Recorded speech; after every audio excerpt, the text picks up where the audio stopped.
పిల్లలు చెడిపోయారన్నా బాగుపడ్డారన్నా దానికి కారణం తల్లిదండ్రులేనండి. ఎందుకంటే చిన్నప్పటి నుంచి పిల్లలు చెప్పిన దానికన్నా వాళ్ళు తల్లిదండ్రుల నుంచి చూసి నేర్చుకునేది ఎక్కువ. కాబట్టి ఒక తల్లి తన కొడుకుని స్కూల్ కు పంపిస్తూ సాయంత్రం అయిన తర్వాత స్కూల్ నుంచి ఆ పిల్లాడు ఇంటికి వచ్చిన తర్వాత క్లాస్ లో పెన్నులు పెన్సిళ్లు దొంగతనం చేసి తీసుకురావటం అనేటువంటి జరిగితే ఆ తల్లి ఇది తప్పు, ఇలాంటి పని చేయకూడదని చెప్పాలి కదా, కానీ అలా చెప్పలేదు. కాబట్టి ఈ అబ్బాయి నెక్స్ట్ నుంచి క్లాస్ రూమ్ నుంచి పుస్తకాలు గట్రా దొంగతనం చేసి తీసుకురావడం మొదలెట్టాడు. ఆ తర్వాత పక్కింటి వారి దొడ్లో ఉన్నటువంటి కూరగాయలు దొంగతనం చేసి తీసుకొస్తే తల్లి సంతోషించేది. ఇది తప్పు అని చెప్పకన్నాను.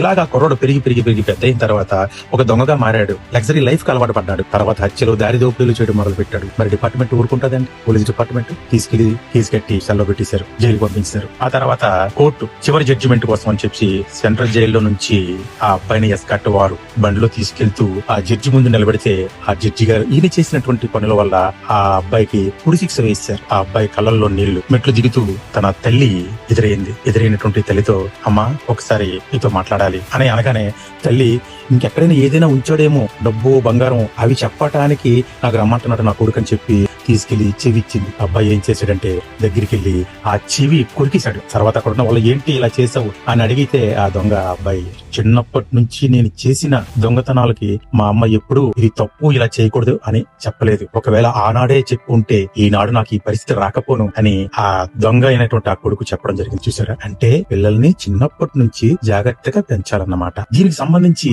బైబిల్ చాలా చక్కని విషయం దేవుడు మనకు రాయించాడండి. సామెతల గ్రంథము 22వ అధ్యాయము 6వ వచనం అండి. బాలుడు నడవవలసిన త్రోవను వానికి నేర్పుము, వాడు పెద్దయినప్పుడు దాని నుంచి తొలగిపోడు. చూసారండి ఎంత చక్కగా దేవుడు మనకు రాయించాడు. చాలా చక్కని మాట.